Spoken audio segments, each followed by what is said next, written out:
Olá, meus amigos da TV Londres. Nós estamos aqui hoje com um programa mais do que especial, o Beabá da Política, diretamente de Portugal, dos estúdios do Veritas Liberate. E eu estou com esses convidados que eu estou me sentindo muito honrada, que é não só o dono, o cofundador, o tudo do Veritas Liberate, que é o nosso Marcelo Rabelo, e também com o Ibsen.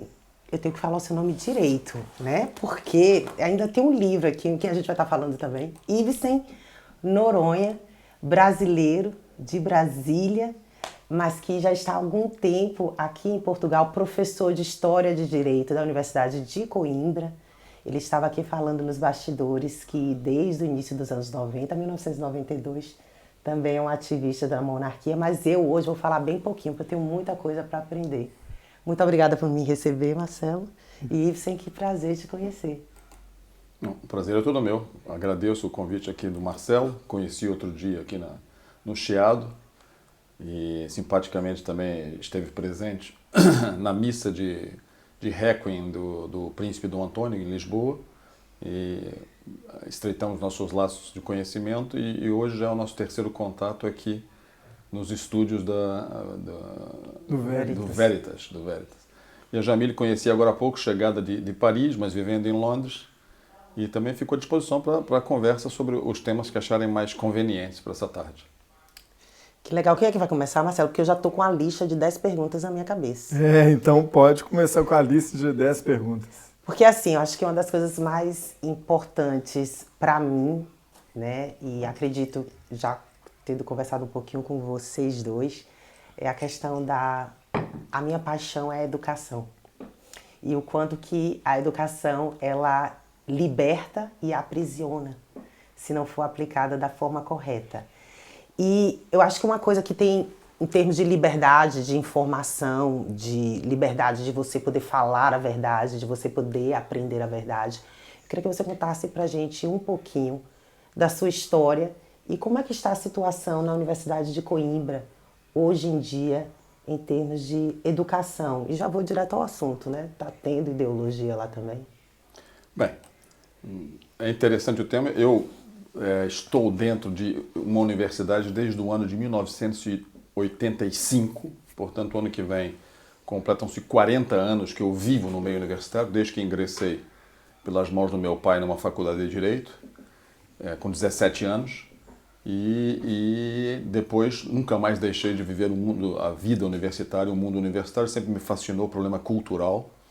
Eu gastava minhas horas com leituras e muitas vezes leituras que não tinham nada a ver com o direito, estava na faculdade de Direito, mas lia de tudo um pouco. Meu pai dizia, e bem, que um jurista deve ler tudo, inclusive direito. Portanto, a biblioteca do meu pai, ele se formou no Largo São Francisco nos anos 50, e era aquele sistema antigo de conhecimentos amplos. Portanto, um jurista lia de tudo, sabia de tudo, a biblioteca dele sempre muito vasta. Estou vendo aqui O Idiota de Dostoiévski na sua... Eu me lembro que até hoje... Então me lembro que numa aula de português no Colégio Marista, ainda no secundário, o professor estava a falar de Dostoiévski. E eu, como passava todos os dias pela biblioteca do meu pai e via a coleção, as obras completas de Dostoiévski, sabia os nomes dos títulos. Então ele perguntava, conhece alguma obra? Ninguém conhecia nada. E eu conhecia todos os títulos. Eu comecei a debitar os títulos e eu passei por sábio a partir de então, sem ter lido uma linha de Dostoiévski naquela época. De maneira que o meu contato sempre foi muito forte com os livros. Eu tenho uma paixão por livros até hoje, que é muito complicada, porque tenho já 3 bibliotecas e não a controlo. E escrevo livros ainda por cima. Bom, sobre o mundo universitário, a vida universitária e o problema da cultura. Esse tema é seríssimo e fundamental, porque a grande transformação que tem que se dar efetivamente no mundo ocidental e que se deu em reverso, e eu apresento isso num curso que tenho sobre a cultura jurídica, o problema da cultura jurídica, foi que houve uma construção de um mundo jurídico e um mundo cultural cristão durante séculos, que é composto pelas vertentes grega na filosofia, romana no direito e, evidentemente, a revelação cristã.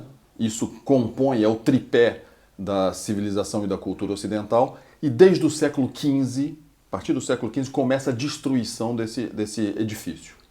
Portanto, no primeiro momento, com o humanismo renascentista, a volta ao paganismo, a revolução científica, os critérios deixaram de ser teológicos para serem matemáticos a partir do século XVII. No século XVIII, com o iluminismo, isso se acentua. No século XIX, com o liberalismo, também se acentua a laicização e a secularização da cultura. E o século XX é o século, na primeira metade, dos totalitarismos, evidentemente que nós conhecemos, que deram maior movimento de sangue. Portanto, o século que começou pretendendo, em 1900, em Paris, pretendendo que, ao final do século XX, haveria uma solução para o problema da morte. Tal era o desenvolvimento técnico-científico. E o século XX foi o século em que a técnica e a ciência levaram ao maior número de mortos no que diz respeito à guerra, que nós sabemos, a Primeira e Segunda Guerra Mundial, a Revolução Comunista também, que matou muita gente, e o comunismo ao longo do século XX. Portanto, nós temos a destruição desse grande edifício cultural. O que é necessário nos dias de hoje, no meu entender, é a reconstrução dessa cultura. E ela está aí, nós não precisamos inventar, nós temos só que conhecer. E isso é um trabalho penoso, porque é um exercício que nós devemos fazer cotidianamente, e sobretudo os que estão ligados à cultura, às universidades, e não só. Mas nós temos tudo a nosso favor, porque esse monumento está presente, a cultura permanece, apesar de todo esse processo de destruição, e eu costumo dizer para os meus alunos, aqueles que tentam negar a influência grega, a influência romana e a influência cristã no Ocidente, demonstram que são as bases da nossa cultura ocidental. Portanto, há pessoas tentando negar a filosofia grega, o direito romano, os comunistas, por exemplo, quando tomaram o poder, em muitos países, a primeira coisa que eles eliminaram dos currículos de direito era o direito romano, porque o direito romano define muito bem o direito de propriedade, muito claramente o direito de propriedade privado. Portanto, os comunistas extinguiam, a única forma que eles viam era extinguir essa cadeira para conseguir avançar com o seu projeto coletivista. Portanto, tudo isso demonstra que nós temos uma magnífica estrutura de cultura no Ocidente. Sobre Coimbra diretamente, evidentemente que infelizmente, não tanto como no Brasil, mas há também o problema muito mais discreto e muito mais suave em Portugal, porque há uma investigação séria também, e há muitos professores que fazem investigação séria sem colocar ideologia no seu ensino, pois a função da universidade é difusão do conhecimento e investigação. Qualquer outra coisa que esteja na universidade desvirtua a sua finalidade. Portanto, a universidade não foi feita para pescar pessoas para os partidos políticos, nem para doutrinar estudantes, nem para obrigar eles a investigarem o que nós queremos para o nosso interesse. Portanto, Coimbra, evidentemente, sofre disso, como todas as universidades no Ocidente, mas ainda há muito respeito e muita honestidade intelectual. Se eu me permitir, posso te chamar de professor? Em Coimbra nós não gostamos muito. Não? Deixa eu dizer, em Coimbra nós gostamos que trate por doutor, porque doutor é um título. Sem problema. E nós somos doutores. Nós fazemos doutoramento. Já sei que a Jamile vai ser doutora também, brevemente. Porque em Lisboa eles tratam por professor, Sim. Faculdade de Direito. E nós dizemos, bom, professor é de educação física, do ensino secundário e os de Lisboa. Coimbra nós somos doutores. Engraçado isso. É o doutor Ibsen Noronha, é o doutor... Eu te chamo como o senhor preferir. Trate porque... como achar melhor, mas já que perguntou, é que claro, professor para Coimbra, especialmente, e para a Faculdade de Fica Direito. aí, ó, já vai o povo aprendendo como é que é em Coimbra. Quando eu digo para os meus alunos logo no começo, digo, aqui o tratamento é senhor doutor. Okay. Senhor doutor. Então, eles tratam, os estudantes aprendem, e nós tratamos os estudantes por senhores e senhoras. Sim. Porque é um relacionamento muito importante esse no mundo universitário, que é um relacionamento muito sério, que deve ter as suas distâncias, porque nós não somos todos iguais. Não somos todos iguais. Podemos falar sobre isso, já que vamos falar da monarquia. Por favor. Não somos todos iguais, portanto, é preciso haver esse tratamento. Todos têm as suas qualidades, devem ser respeitados. Mas deve haver uma certa distância, porque a excessiva intimidade leva a muitos problemas que estamos vendo hoje. Problemas de assédio no mundo universitário, no fundo, e aí entra num problema cultural problemático. Primeiro, incitaram a liberdade sexual ao máximo. No primeiro momento, a Revolução fez isso com a liberação sexual nos anos 60, a Revolução da Sorbonne, universitária, é proibido proibir, etc. Defendiam até a pedofilia, aqueles homens. E agora vem, por outro lado, essa questão da guerra contra o assédio sexual, contra o assédio moral, etc. Portanto, nós estamos aqui perante dois extremos, Sim. dois erros. Ora, o que que guarda tudo isso? Primeiro, o ensino correto da Igreja Católica, o problema da castidade. Todos nós devemos buscar a castidade, se querem problemas já sérios. A castidade, nosso corpo deve ser respeitado, nosso corpo não nos pertence a nós, como dizem por aí. Nós devemos muito ao nosso Criador. Portanto, todos nós devemos tentar, com todas as dificuldades, praticar a castidade.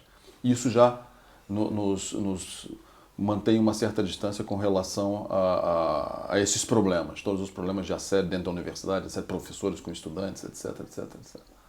Então é sempre um erro haver intimidade, é preciso guardar uma certa distância. Então esse respeito universitário acadêmico que tem, né? Porque a Universidade de Coimbra é a universidade mais antiga aqui de Portugal.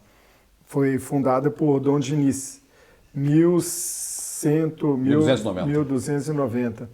Então é uma tradição, mas também tradição dos valores que permanecem incutados nas pessoas, a obrigação de estar estudando e aprendendo e não de ir para poder fazer alguma coisa que foge do objetivo principal, que é o ensino.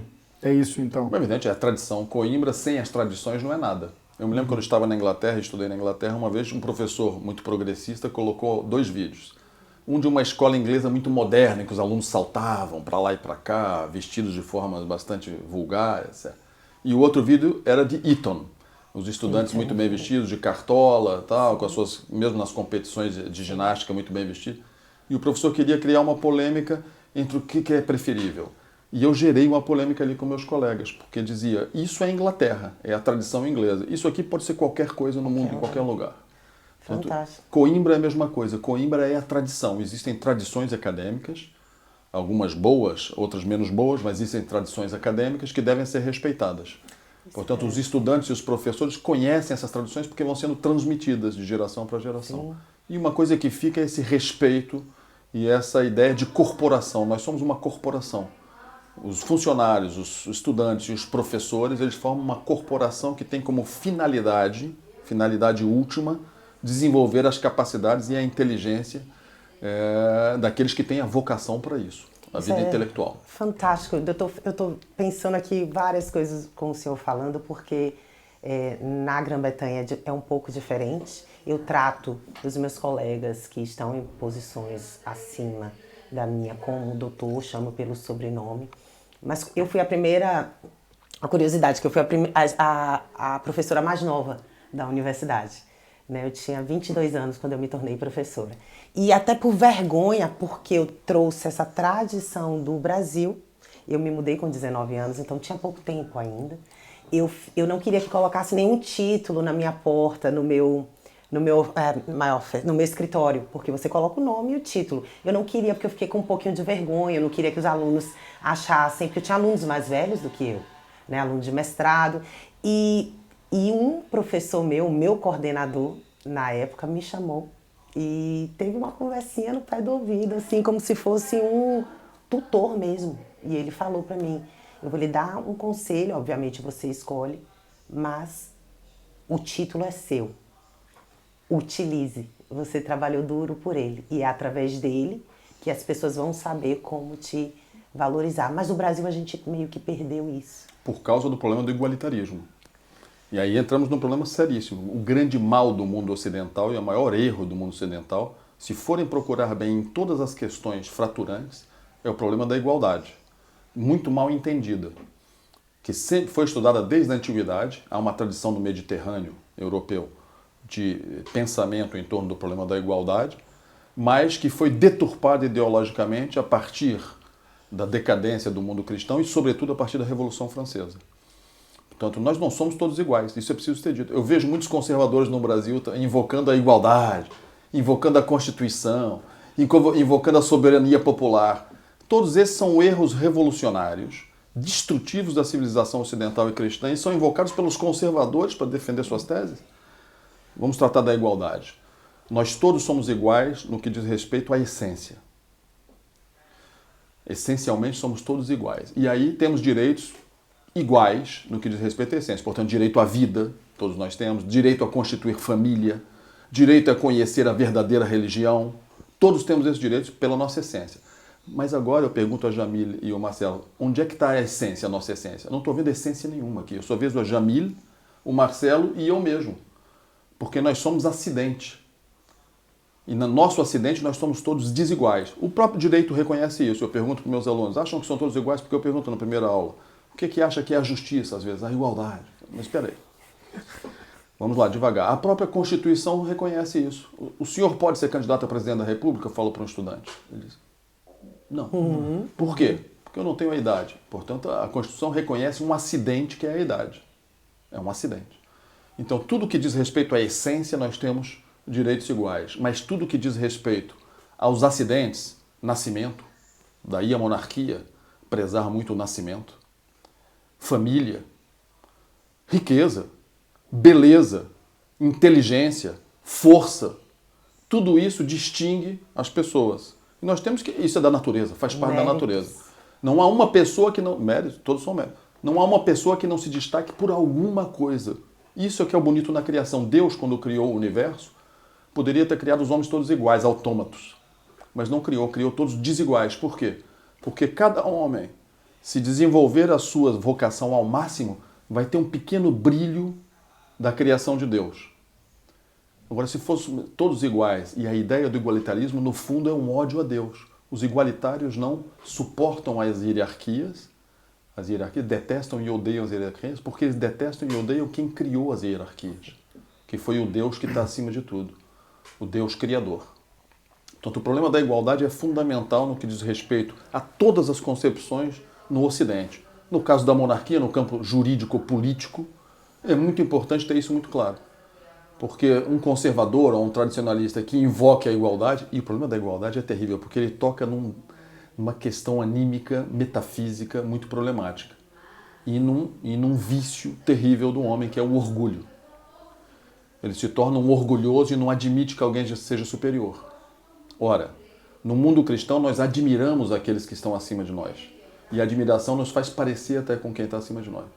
No mundo igualitário nós odiamos quem está acima de nós. Então nós perdemos com isso. Então é preciso vencer esse problema do orgulho, que é um problema grave, é um problema anímico, portanto é muito profundo. E por outro lado, o que eu falei agora há pouco, vencer a sensualidade, que é uma espécie de orgulho do corpo. É o orgulho do corpo que não admite. Na verdade, são os pecados capitais, né? Que já está ali previsto que... Né, mas são duas forças propulsoras da revolução. Orgulho e sensualidade. Igualitarismo e liberdade absoluta. Eles querem liberdade absoluta e igualdade absoluta, que é até contraditório.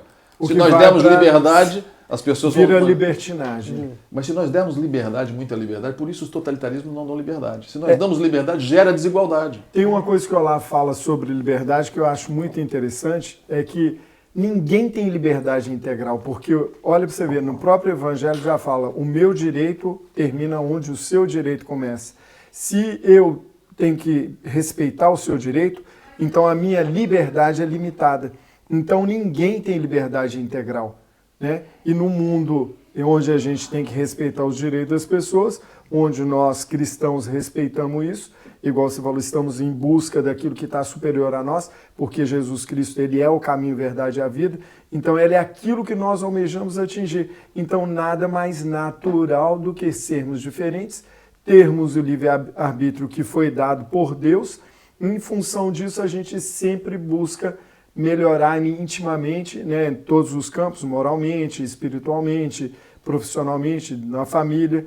E eu vejo que o progressismo é diluir isso tudo e naturalizar tudo que é banal. Que aí entra naquilo que você está falando da universidade, que a gente começou falando, que é a liberdade que não pode ter dos alunos com os professores para não incentivar práticas que não é o motivo principal das pessoas estarem numa universidade. Exatamente. Tocou em vários assuntos aqui muito interessantes. Sim. Porque a liberdade, o que é na verdade? Ela é renúncia.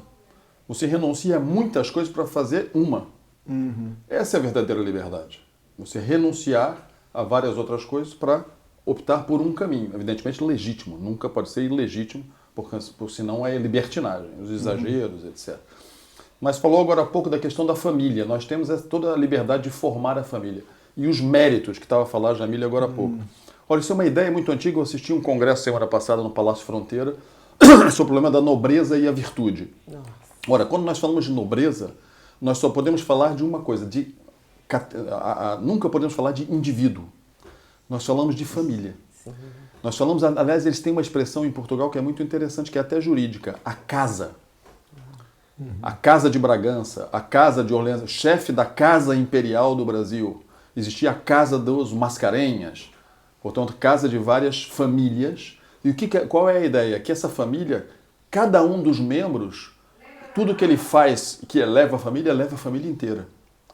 Portanto, é um incentivo para que a família inteira cresça junto. E ajam, e todo o bem que eles façam, a aquisição que pode ser material, cultural, espiritual, é um bem que é recolhido por toda a casa. Uma ideia ampla em relação a isso, e que tem a ver com desigualdade, quando um grande atleta ganha uma medalha olímpica, ele não eleva o país inteiro? Sim. Todo o país fica elevado? Ora, a mesma coisa seria no microcosmos, na família.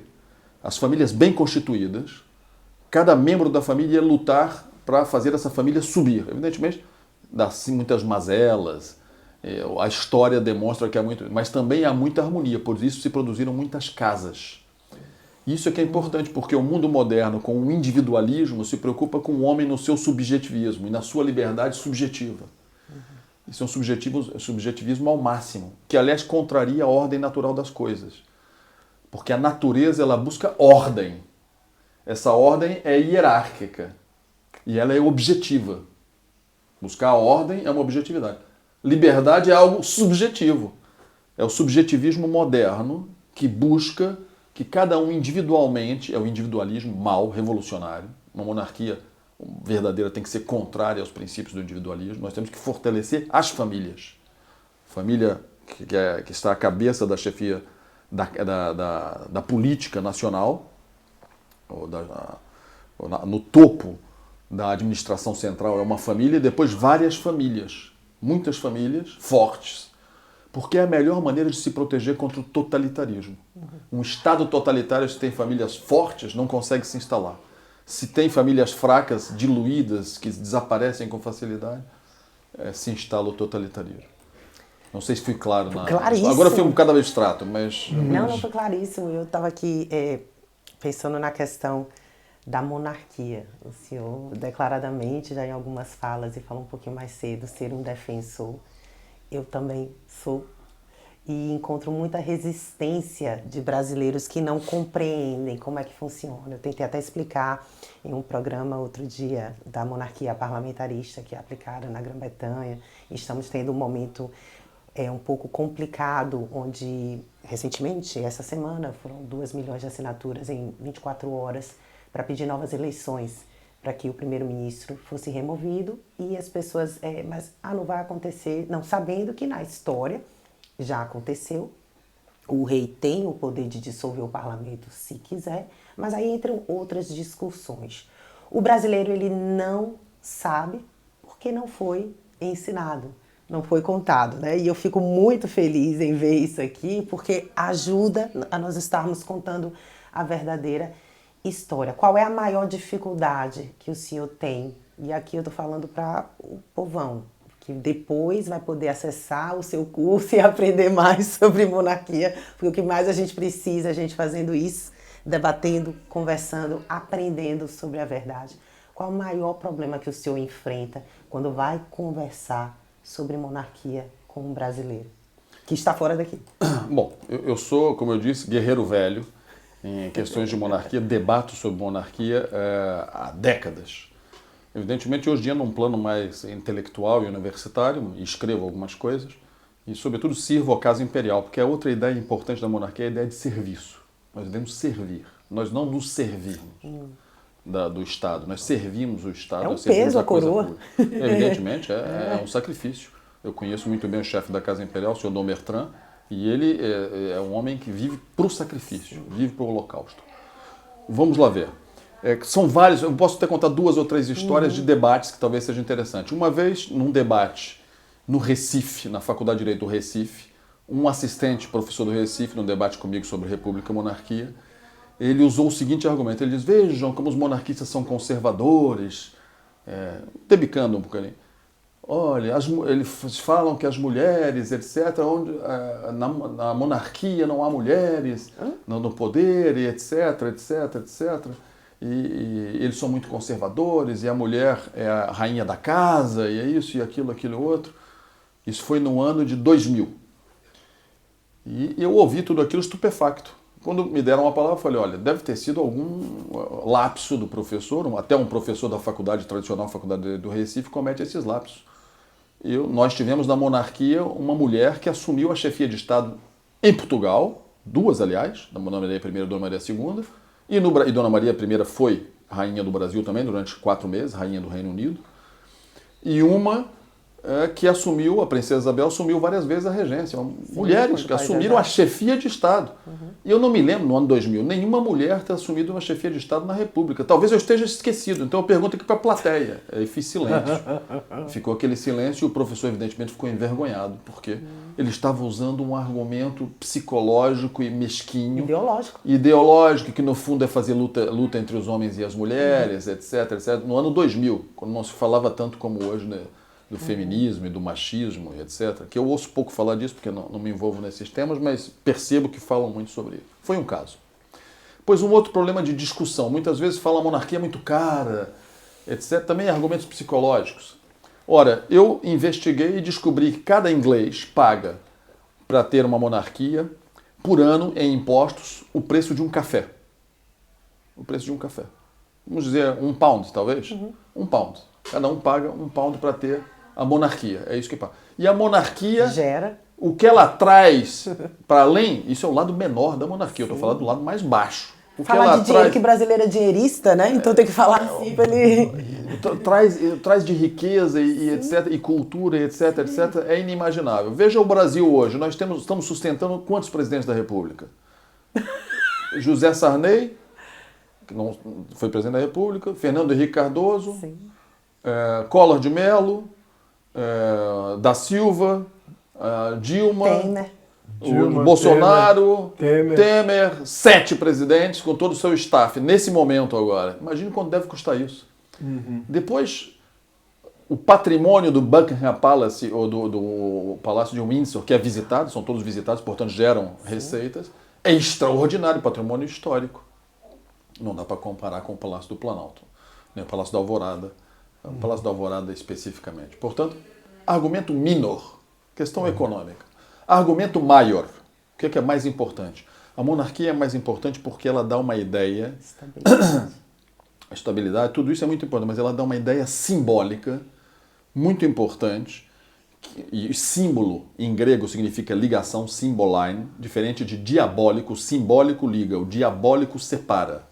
Então é o simbólico, aquilo que liga o povo com a sua história, com o passado, que é representado vivamente pela casa imperial, pelos príncipes, pelos membros daquela família, que representam historicamente. A família dos príncipes do Brasil nós conseguimos acompanhar genealogicamente até mais ou menos os imperadores romanos. Eles descendem de imperadores romanos. Descendem de santos em quantidade. Descendem de grandes guerreiros. Descendem de grandes monarcas. Procurem a genealogia dos príncipes e vão ver. Nós chegamos a mais de quase 2000 anos, nós chegamos pela genealogia deles. São homens que estão enraizados. Aqui em Portugal costuma-se dizer que o senhor Dom Duarte, o Duque de Bragança, é a Torre de Belém de fato e gravata. Porque ele é história de fato e gravata. Portanto, esse é o lado maior, que é o lado simbólico, que liga e o Brasil fica com raiz. Para além disso, é diferente ter uma monarquia estável, como disse agora a Jamile, estável porque é uma família e porque é hereditária e vitalícia. Portanto, um reinado dura muito tempo, em princípio dura muito tempo, segundo a natureza, do que uma república em que um presidente é eleito e está logo pensando na próxima eleição. Aliás, havia um dito na época da pró-monarquia, do movimento monárquico de 93, do plebiscito, que nós utilizamos muito. Enquanto a monarquia se preocupa com as futuras gerações, as repúblicas se preocupam com as futuras eleições. Nós preocupamos com gerações. Isso é muito mais importante para um país do que meras discussões. A longo prazo. E as eleições dividem o país. Olha, a última eleição dividiu completamente o país. Quer dizer, é para isso que serve a República. E agora, para dar exemplos históricos, Rui Barbosa, que é um dos homens responsáveis pela República, foi senador, foi conselheiro do Baiano Império. de orgulho. Baiano, um homem de uma grande inteligência, mas que infelizmente tem esse problema de ter apoiado a República. Mas em 1915, num discurso, ele diz: de tanto ver prosperar os maus, de tanto ver agigantar-se os poderes nas mãos dos maus, de tanto ver triunfar as nulidades, um homem chega a ter vergonha de ser honesto. Mas ele diz mais uma frase que ninguém coloca. Essa foi a obra da República nos últimos anos. Podem procurar no original. Cortam isso e param aqui. E isso, portanto, em 1915, a República tinha. Acho que eu nunca ouvi essa 25 última anos. parte da Porque frase. está lá, mas eu já publiquei isso. Porque esquecem de colocar isso. Então todo mundo conhece. Propositalmente. Né? Propositalmente, porque a obra foi isso. Rui Barbosa dizia que o Senado, na época do Império, era uma escola de estadistas. E ele diz, Rui Barbosa diz isso, na República virou uma praça de negócios. Imagine se visse o que é hoje o nosso legislativo. Isso diz Rui Barbosa, portanto eu estou colocando as palavras na boca de um republicano muito inteligente, baiano aqui em homenagem a Jamil. Portanto, posso dar centenas de argumentos, mas eu acho que o mais importante é isso, é o aspecto simbólico. Havendo outros 1000 argumentos, há vantagens políticas, econômicas, sociais, culturais, religiosas e tantas outras vantagens que nós podemos elencar para a monarquia. Ora, como é que se deve difundir isso? Deve se difundir como uma mancha de azeite, que a gente joga num papel e ela vai aos poucos se difundindo. Nós não queremos aqui nenhum frisson republicano de ganhar eleições. Nós queremos que os brasileiros percebam que para o Brasil cumprir a sua missão, que Deus desejou para o Brasil desde toda a eternidade, quando criou, porque ele sabia que existia um povo brasileiro católico, que ia ser descoberto por um pequeno país, Portugal, cujo primeiro ato ia ser uma Santa Missa, cujo primeiro monumento ia ser uma Santa Cruz. Ele sabia que existia esse povo. E quando os brasileiros perceberem que no concerto das nações nós podemos ensinar muito para os povos no mundo inteiro, e eu acho que até há uma renovação no Brasil espiritual hoje por causa disso. É uma graça de Deus especial. Mas esse é outro problema. Quando o brasileiro perceber isso, ele vai perceber que a única forma de alcançar o máximo da nossa vocação é com um regime monárquico. Monárquico e aristocrático. Com aristocracia, com grandes famílias também. Portanto, monarquia, aristocracia e alguns elementos de democracia, porque é outro problema dos conservadores, invocando a democracia. A ciência política, nós conhecemos a ciência política tradicional, que demonstra que a melhor forma de governo é a monarquia, temperada por aristocracia e com alguns elementos de democracia, como é a Inglaterra, aliás. Apesar de eu ter meus senões em relação ao problema inglês por causa do protestantismo. Mas, porque a igreja e o Estado lá estão reunidos, não estão unidos, eles estão reunidos numa só pessoa, que tem o poder espiritual e temporal, uma teoria hobbesiana, etc. Mas nós temos lá uma monarquia com uma aristocracia, a Câmara dos Lordes, etc., com a Câmara dos Comuns, que representa o povo. Portanto, há elementos monárquicos, aristocráticos e democráticos. É a forma que a igreja se rege. A igreja tem o Papa, uma monarquia, com um colégio cardinalício e os bispos, que são a aristocracia, e com elementos de democracia. Há eleições, etc, etc. Portanto, é a forma mais perfeita. E eu acho que essa seria a forma mais perfeita para o Brasil. Destilar elites, fazer com que pessoas queiram ascender pela virtude socialmente, se tornem membros das elites, nobreza, etc. Foi a obra. Dom João VI começou a criar elites, há clássicos sobre isso, do Almeida Prado, o famoso livro da criação das elites no Brasil, durante o período de Dom João VI. Ele vai criando elites quando vai para o Brasil. Isso é importante. Como é que uma sociedade vai viver sem elites? Outro dia eu ouvi uma tirada fabulosa, dizia: se nós não somos governados pelos melhores, uma aristocracia, nós somos governados pelos piores. Sim. Escolha então, você quer a aristocracia ou quer os piores? O que vão dizer os revolucionários? Não, mas nós somos todos iguais. Tá aí. O problema é a igualdade, sim, o problema é metafísico. Sim. O senhor tocou no ponto, né, da vaidade, do ego, e é exatamente isso. No Brasil é muito difundido a política da inveja.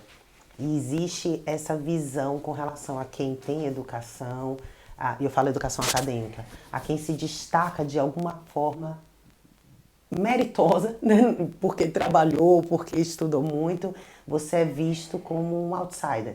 É uma pessoa que de alguma forma você conseguiu alguns alguma coisa, porque é isso que é difundido no Brasil. Para você ter uma ascensão, ela deve vir através de algum favor. Aqui, eu realmente não sei como é que funcionam as instituições acadêmicas, mas na Grã-Bretanha, por mérito, eu fui por mérito. Né? Eu fui totalmente por mérito e foi identificado em mim algo que, né, o professor na época achou que poderia ser desenvolvido. Aqui, existe algum programa entre Brasil e a Universidade de Coimbra, se as pessoas tiverem algum interesse de fazer um mestrado ou até mesmo um degree, como é que bacharelado, bacharelado, né? Tem alguma coisa desse tipo? Hoje em dia, Coimbra é a maior universidade brasileira fora do Brasil. Nós temos 5 mil brasileiros. Uau, Há muitos protocolos, muitos programas. Há o ingresso, inclusive, na licenciatura através do sistema brasileiro, lá dos exames, que eu já nem sei como se chama. Na época era vestibular, hoje é o Enem. Pelo Enem se pode ingressar na Universidade de Coimbra. Não sabia disso, você sabia? Não. O mestrado é aberto brasileiro. Eu fiz mestrado aqui no final do século passado. Eu tô velho. E fiz doutoramento, e há muitos doutorandos. Nós temos 5 mil brasileiros. Tá vendo aí? Se quiser, é só procurar, ou seja, vá atrás, né? Na universidade é só entrar no site da universidade e vão encontrar os protocolos, etc. É possível ingressar na Universidade de Coimbra, sim. Porque não acontece isso na E há muitos brasileiros. Não, é bem difícil. É mais complicado. Mas nós temos tudo a ver, o Brasil e Portugal. Aliás, o Portugal gosta de ter os... É um processo muito interessante esse, porque o primeiro estudante brasileiro que veio para Coimbra foi em 1573, aliás. Os dois primeiros, um pernambucano e um santista. São os dois primeiros matriculados. Nós temos as matrículas de todos. E ao longo de mais ou menos 200 anos vieram do Brasil 2.000 estudantes, que formaram a elite brasileira. Okay. Então há uma tradição dos estudantes brasileiros ir para Coimbra. Só que hoje, em um ano só, nós temos mais que o dobro do que em 200 anos. Isso é muito bom, porque apesar de toda a problemática que nós sabemos no mundo universitário, as ideologias, há muito respeito ainda na Universidade de Coimbra, muita tradição, a tradição mantém um certo equilíbrio. E esses estudantes que vão para a Universidade de Coimbra porque querem estudar, e podem estudar, eles têm meios para estudar efetivamente, eles vão voltar para o Brasil, uma boa parte, outra parte fica aqui, mas eles vão levar, o que eu chamo de correntes atlânticas de cultura, vão levar as concepções e a forma de ser séria no mundo acadêmico português. Não só Coimbra, também Lisboa, estamos a falar de Coimbra especialmente, que é mais tradicional e mais ligado com o Brasil.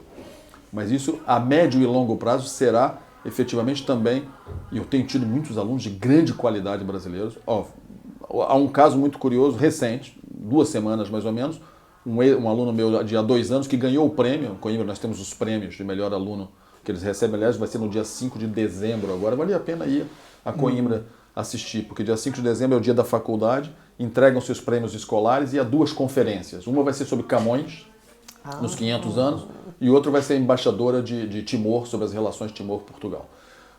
Recebem os prêmios os melhores alunos nesse dia. Ora, há 2 anos, um aluno meu que foi melhor aluno brasileiro, que depois vinha saber que ele é neto de um ex-professor meu no Brasil.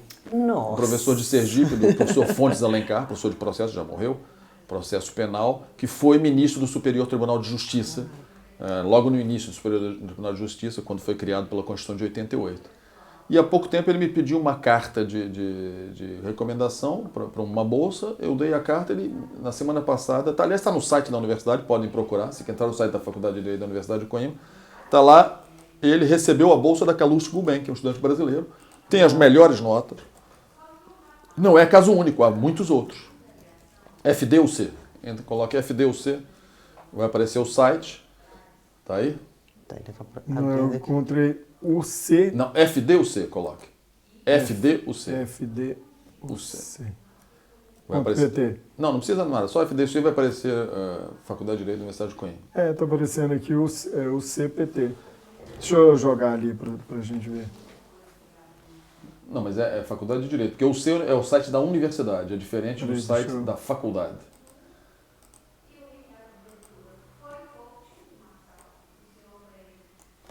A Faculdade de Direito, bate lá. Exatamente. Esse aqui, né? Exatamente, bate aí. Agora, tira essa coisa aí que eu não sei o que é. Agora abaixa, aqui é a nossa faculdade. Abaixa, mais para baixo. Desce. Não, para baixo. Para baixo, mais para baixo, mais para baixo. Mais, pode ir descendo. Essa ali à direita, aquele rapaz. Ele é o Olha ali, brasileiro? olha lá, é esse brasileiro. Olha ali, que está escrito. Samuel de Alencar Hathaway. Ele tem sangue inglês ali. Olha aí. Ganha bolsa Gulbenkian, novos talentos na área de ciências sociais. Brasileiro. Aliás, com uma imagem de Nossa Senhora atrás na fotografia, bem escolhida numa das nossas fotografias. Delícia. Vejam lá. É um exemplo de sucesso de um estudante brasileiro. Um dentre muitos. Não é caso único, mas é um caso muito próximo.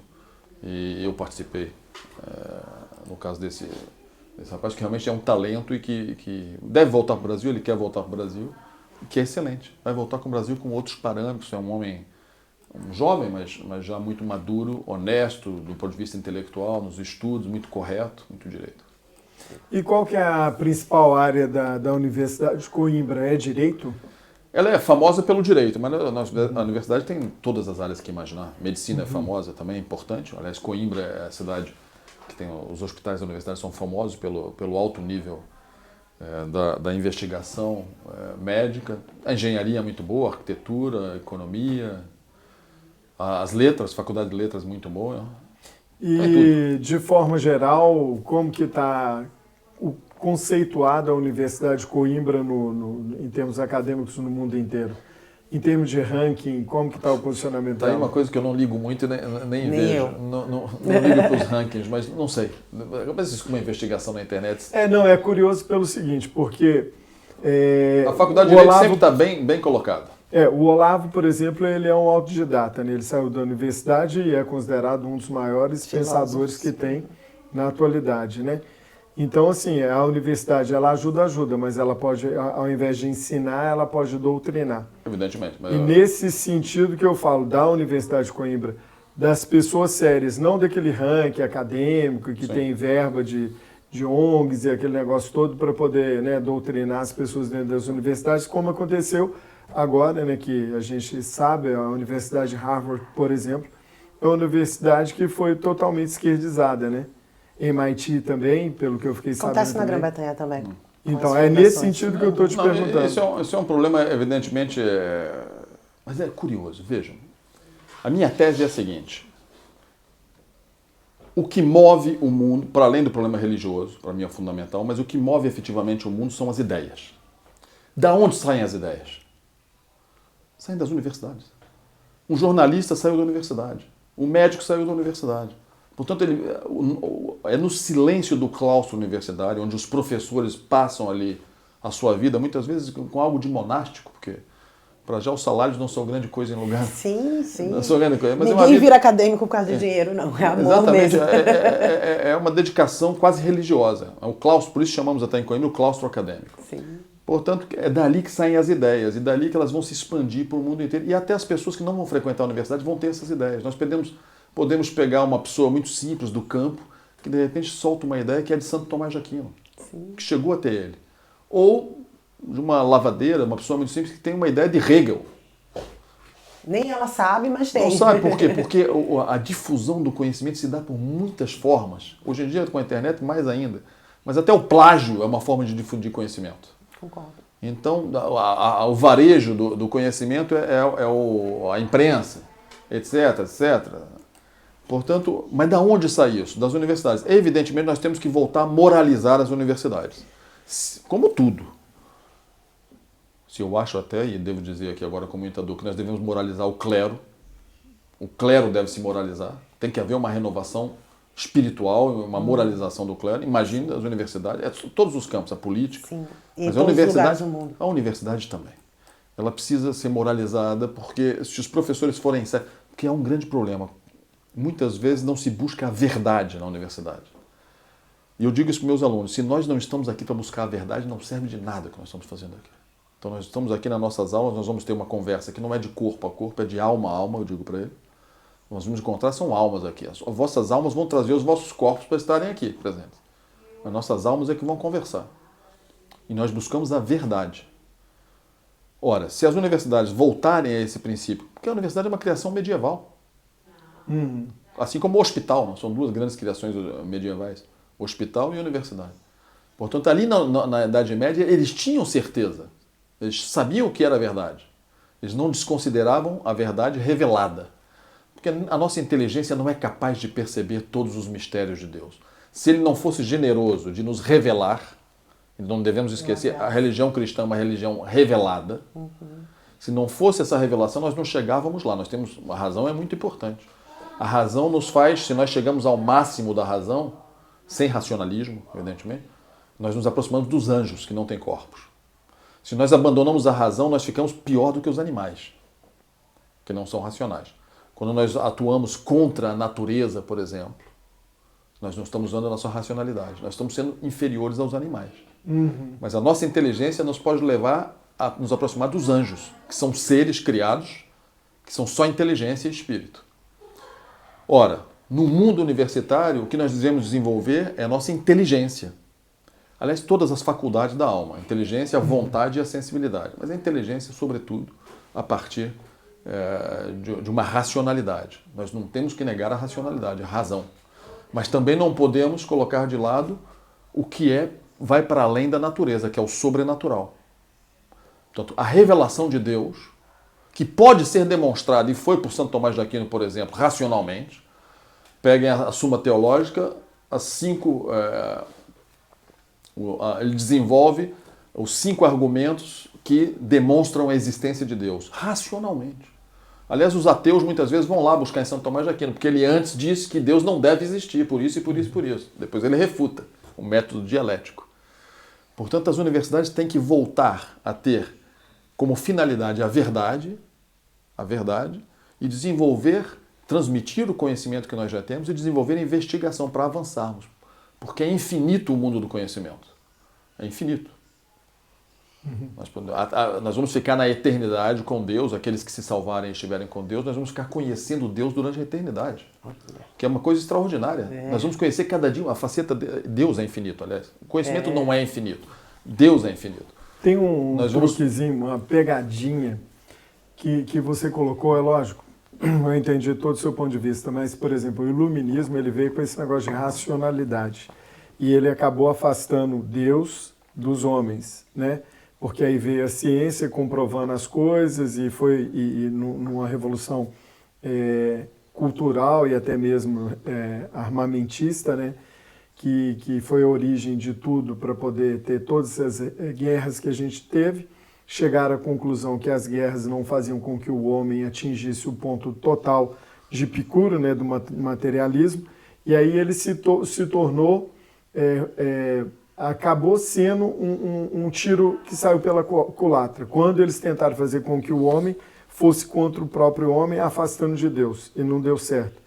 E aí depois, uma nova fase, foi a revolução que teve com os estudos da Universidade de Frankfurt, veio também Saul Alinsky, veio também Antônio Gramsci, e veio a Revolução Cultural.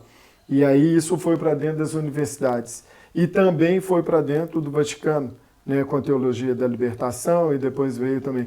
Ou seja, isso tudo nasceu dentro dos centros acadêmicos, né, com pensadores, com ideias e tal, mas que foi muito para o lado racional e separou do lado espiritual. Quando você fala que vai ter uma conversa, né, de alma para alma, eu acho que a gente tem que sempre ter um equilíbrio muito grande. Primeiro, a gente temer a Deus acima de qualquer coisa, que isso coloca a gente no lugar mísero posição que a gente tem no mundo, né, no universo, porque se não fosse a vontade de Deus, a nossa criação, a gente não estaria aqui, né, e no estalar de dedo ele pode levar a gente para onde ele quiser, porque ele é dono de tudo, ele é o Criador. Ele é onipresente, onipotente e Onisciente. Onisciente, mas tem outro também, onibenevolente. Onipotente. Onibenevolente também. Onisciente. E tem onibenevolente também. E aí dentro dessas questões que a gente sabe que está tudo debaixo desse... Porque uma coisa que é interessante, né? Se tudo foi criado por Deus, então ele existia antes de tudo que ele criou. Então ele já é o início e ele é a eternidade, o infinito. E quando a gente fala muito da racionalidade, a gente volta muito para o nosso ego, né? A gente entra para dentro da gente e fala assim, eu estou racional, então eu sei e eu faço. Quando na verdade... Isso é um questionamento. É preciso distinguir, porque no século XVIII surge o movimento do racionalismo. É diferente da racionalidade. É isso. E o conceito de razão também é invertido, mas isso já é a partir do século XVI. Porque a razão para o homem medieval é uma participação da razão que é Deus. Nós temos a razão porque nós participamos da razão de Deus. Já para o homem... Trabalho em conjunto ali, parceria. Nós participamos. Nós somos racionais porque Deus nos... A mesma coisa o direito natural. O que é o direito natural? O direito natural é uma participação da lei eterna de Deus criada para o universo. Deus criou o universo com uma ordem, com uma lei. Os planetas têm uma hierarquia até, e as coisas mínimas, o átomo, por exemplo, tem uma hierarquia. Funciona na ordem. E funciona na ordem. Aliás, o que é a fissão nuclear? É a desordem que causa a explosão. Sim. Que causa a explosão atômica. Seria isso agora. Portanto, o que acontece é que nós temos que refletir racionalmente, mas não no racionalismo, porque o racionalismo ele nega a razão como participação da razão de Deus. A razão é só humana, meramente humana. O homem no centro. E o homem retira da natureza, porque eles não negam a natureza. O racionalismo vem junto com o naturalismo, que é outro problema. Nós somos a favor do direito natural, não do naturalismo. Dar uma resposta naturalista a tudo. Tudo que acontece só tem causas naturais. Essa não é a visão do católico. Há causas sobrenaturais também, das coisas que acontecem. Mas o que aconteceu a partir do século XVIII? O racionalismo associado ao naturalismo. E todas as concepções, a própria concepção de direito natural muda aí. A partir desse momento, o direito natural já não é porque há uma participação da lei humana, ou da lei natural, na lei de criação do universo. O que há de maior, por exemplo. É uma participação humana. São Paulo dizia que a lei natural está gravada no coração dos homens. Portanto, ele não precisa nem conhecer a lei, ele sabe naturalmente quando é certo e errado. Que haja bem. Mas é uma concepção da racionalidade meramente humana. O homem é capaz de estudar a natureza e retirar todos os princípios a partir da sua razão. Então foi uma hipertrofia da razão o que aconteceu. E a hipertrofia levou a degringolada, que estava a dizer cultural, até chegar no século XX, em que o que acontece? Já não há mais uma racionalidade, é irracionalidade. A sensação está acima da vontade e da inteligência. É a vontade a partir de uma sensibilidade. A Revolução da Sorbonne diz, a sensibilidade é o poder. Portanto, é a sensibilidade que vai dominar. Os homens que estão sob efeito de drogas estão dominados pela sensibilidade. Aliás, a inteligência de muitos drogados diz, eu estou me matando. Só que ele já não tem mais vontade, porque a sensibilidade dominou. E a vontade dele é fraca. A inteligência continua a dizer, por isso muitos tentam ainda se recuperar, etc, etc. Por isso que Paulo também falou, né, numa das cartas dele, né, que o espírito é forte, mas a carne é fraca, né? Exatamente, é preciso então controlar. Você tem a vontade, você tem a racionalidade, você percebe o mal que você está fazendo para você mesmo, mas diante dos vícios, né, e a fraqueza da carne que você deixou ser vencido por ela, você acaba indo nesse caminho, que é o que a gente tem visto nas universidades, acontecendo muito, igual a Maria Helena, você conhece, né, da Associação Família Conservadora, lá do Norte, lá, ela mora lá no Porto, e ela tem um trabalho muito bonito que ela faz com relação a alertar os familiares, as famílias, diante da ideologia de gênero nas escolas, o feminismo, o mal que isso tudo ocorre, que causa, né, nas famílias e os prejuízos que trazem. E ela publicou essa semana agora, não lembro se foi hoje ou se foi ontem, ela publicou um vídeo onde dentro da escola as meninas dançando igual elas dançam lá no Brasil, de funk, das meninas se mostrando, aquelas danças sensuais e tal. Agora você pensa, essa geração ela sai das escolas e elas vão procurar a universidade.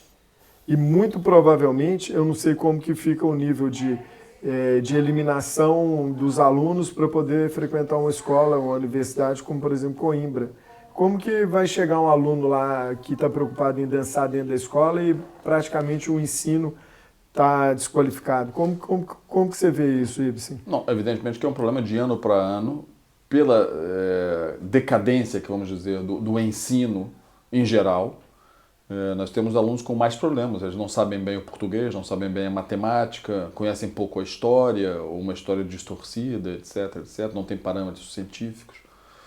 Enfim, mas aí é a missão dos professores universitários, que é dura. E da família. Sobretudo da família, porque a educação quem dá é a família, nós damos instrução. Enquanto, aliás, todo esse problema se resolveria se as famílias voltassem a estar unidas e, sobretudo, terem tempo e meios de educar os filhos. Sim. E não fugissem disso. Sim. Portanto, o importante é fortalecer a família e aí a própria universidade. Quando as famílias eram fortes e numerosas, muitos filhos iam para várias coisas, iam para padres.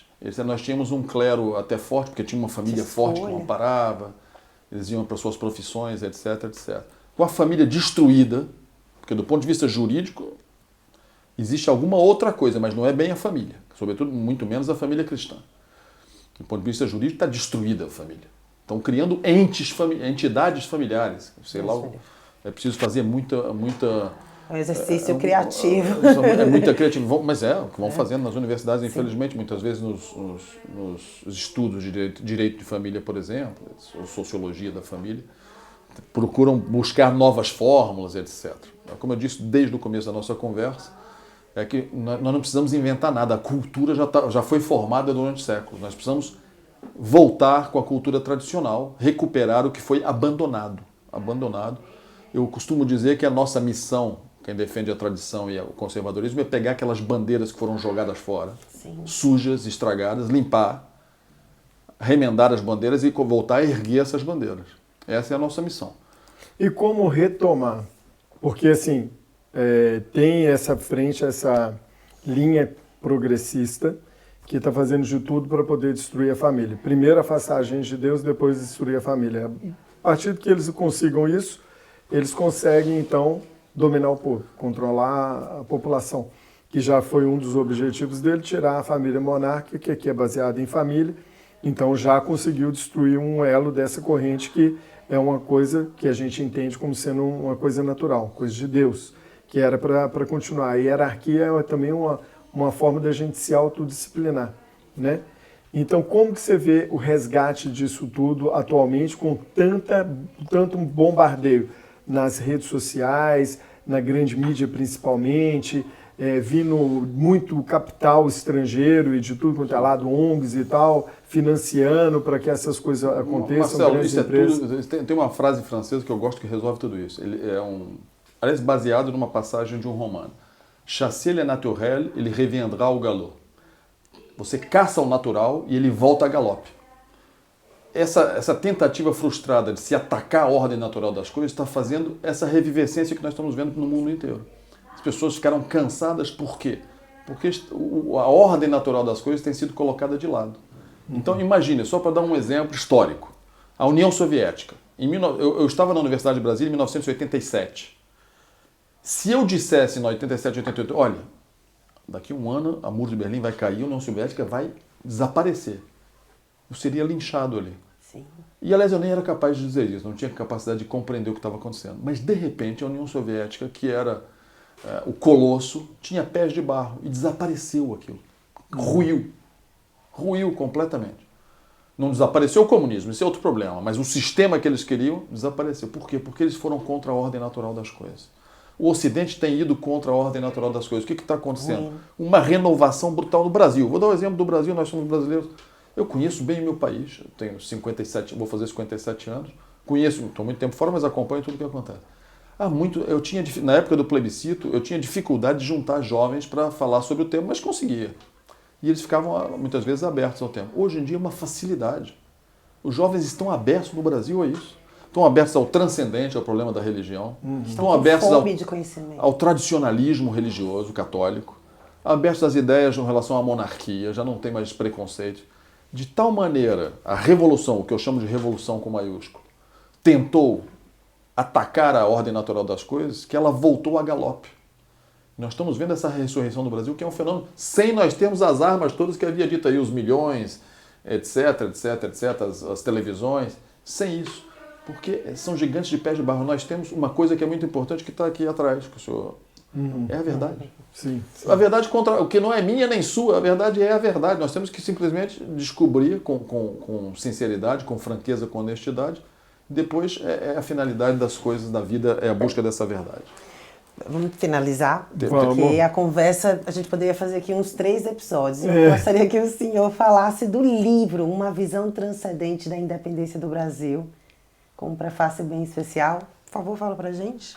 Exatamente. Eu publiquei esse livro, uma edição luso-brasileira, no Brasil foi pela Resistência Cultural e aqui em Portugal pela Caminhos Romanos. Foi lançado em 2022, 200 anos. Eu trouxe esse exemplar para presentear aqui o Marcelo, que gentilmente me convidou. Depois posso lhe conseguir um exemplar também. Apesar de eu achar que já está mais ou menos esgotado. No Brasil ainda circulam alguns. Mas é uma visão transcendente da independência, porque hoje em dia a historiografia quer falar da independência do ponto de vista político, econômico, tem seu interesse, etc., mas está muito estudado. Agora, eu estudei sobretudo do ponto de vista da transcendência, os aspectos transcendentes que envolvem a questão da independência. É um problema complicado, eu comecei a pensar num assunto, numa conferência que eu fiz no Rio de Janeiro, por um grupo de católicos sobre esse tema. Eles eram todos contra Dom Pedro, pelo liberalismo dele ter sido ligado à maçonaria, etc, etc. E eu fui investigar com mais profundidade o assunto. Evidentemente, numa discussão mais rápida, nós não investigamos tão bem. E descobri documentos muito interessantes que eu publico aí e que mostram que há um aspecto transcendente e a independência do Brasil, ela é uma reação ao jacobinismo português, porque eram muito mais radicais aqui no que diz respeito na Revolução do Porto, no que diz respeito à monarquia. E essa independência do Brasil proporcionou uma Constituição em 1824 mais conservadora, evidentemente liberal, mas mais conservadora do que a Constituição de 22 portuguesa. Portanto, nós tínhamos o poder moderador, nós tínhamos vários elementos ainda que preservavam as tradições luso-brasileiras na Constituição brasileira. Então há aspectos transcendentes que é preciso não ignorar. Dom Pedro tinha lá suas questões, era um homem dividido, liberal por um lado, certo, mas também católico por outro. Ele compôs, era um bom compositor, compôs 2 missas que já foram, inclusive, gravadas. Portanto, não é fácil compor uma missa tradicional, porque é missa tradicional, não é missa progressista, não são os violões desafinados que andam por aí. Então, missas. Por outro lado, ele, quando está no caminho da independência, ele para em Aparecida para rezar a Nossa Senhora, padroeira do Brasil, fez Nossa Senhora padroeira do Brasil, eu mostro o documento. Portanto, há elementos transcendentes que nós temos que observar. É a minha proposta, que nós não observemos só do ponto de vista naturalístico, mas há elementos transcendentes também. Por que é que o Brasil se desprendeu de Portugal? Ora, Portugal se desprendeu de um reino também. Em 1140, Portugal, que era um condado, se desprende do reino asturo-lionês e se torna Portugal, um reino. Houve uma independência, vamos dizer. E Portugal depois cumpriu a sua missão, que foi levar o cristianismo aos 4 cantos do mundo, a cultura cristã aos 4 cantos do mundo. De longe, a maior obra de Portugal foi no Brasil. Hoje nós temos o maior país católico do mundo, é o Brasil. Portugal não é o país mais rico do mundo. Porque também a historiografia diz que Portugal só foi atrás do ouro no Brasil. Outra questão que podemos estudar do ponto de vista jurídico bastante interessante, que é o problema da extração dos metais preciosos. Mas o Brasil ficou. Será que o Brasil não tem uma vocação? A minha pergunta aí. O Brasil tem uma vocação histórica? Será que essa vocação está ligada com essa continuação da história de Portugal, uma história que vem da Idade Média, de levar a civilização e a cultura cristã ao mundo inteiro? E o Brasil tem especialmente características para isso, porque é um país que acolhe todas as nacionalidades. Nós conseguimos ter judeus e árabes vivendo em São Paulo sem grandes brigas, sem grandes confusões. Nós temos japoneses, italianos. Outro dia ouvi falar até da imigração finlandesa, portugueses à vontade, espanhóis, a grande imigração espanhola. Quer dizer, o Brasil tem de tudo, para além dos que vieram de África e dos que estavam no Brasil, os índios, que eu levo nas minhas veias o sangue indígena e me orgulho disso. Portanto, nós temos todas as nacionalidades no Brasil, temos uma cultura tradicional que podemos, herdada de Portugal, que podemos levar para adiante. E será que nós não temos uma missão, uma vocação? Eu não considero que um país, o mais importante, seja o seu PIB. Não considero isso. Mesmo porque Portugal, o PIB não é muito grande. Mas a obra que Portugal fez no mundo não tem preço. Levou uma mensagem para o mundo inteiro de um país pequenino, que tinha 1 milhão de habitantes no século XV e XVI, e levou essa mensagem para o mundo inteiro. Ora, o Brasil é uma continuação da história de Portugal. Eu exploro um pouco disso e, portanto, falo de uma vocação que o Brasil teria, uma vocação que nós podemos especular sobre ela, e eu acho importante que especulemos. Porque eu vejo, sinceramente, no Brasil, estávamos a falar agora há pouco, a ressurreição de grandes ideais e uma coisa interessantíssima, com a generosidade do brasileiro. A generosidade, a palavra generosity, vem do inglês, E era uma característica da nobreza, o ser generoso. Para ser nobre tem que ser generoso. Só que depois nós expandimos isso, a generosidade é aquele que faz sem grandes interesses. Ele quer servir uma causa. Afinal, nossa passagem aqui nessa terra é curta. O tempo é curto e a arte é longa. Portanto, é isso que eu mais ou menos descrevo no livro. Já escrevi há algum tempo, já não me lembro. Preciso reler o livro, faz uns 2 anos que eu não leio. Mas a ideia genérica é aí. E tive a honra de ter o prefácio do senhor Dom Antônio, que é meu padrinho de casamento, e morreu agora há algumas semanas. Portanto, é uma homenagem que fica também para Dom Antônio, que foi um grande príncipe, um homem de grande educação, um artista refinado, fazia aquarelas lindas sobre o Brasil. Eu tenho algumas. E vou guardar sempre na memória todos os dias, as vezes que eu estive com o senhor Dom Antônio, que foi um grande príncipe e que deixou uma família bonita, casado com a dona Cristina, princesa Deligny, e deixou 4 filhos, Dom Pedro Luís, que morreu, infelizmente, naquele acidente da Air France. Hoje nós temos Dom Rafael como o príncipe imperial do Brasil, sucede o seu pai, portanto é o segundo na linha de sucessão. Dona Amélia, que se casou e vive em Madrid, e Dona Maria Gabriela, que vive aqui em Lisboa e é a terceira na linha de sucessão. Portanto, nós temos uma família imperial que é um grande patrimônio. É um patrimônio. A Argentina não tem família imperial. Peru não tem. Nenhum país da América Latina tem. Nós temos uma família imperial. Isso quer dizer alguma coisa historicamente.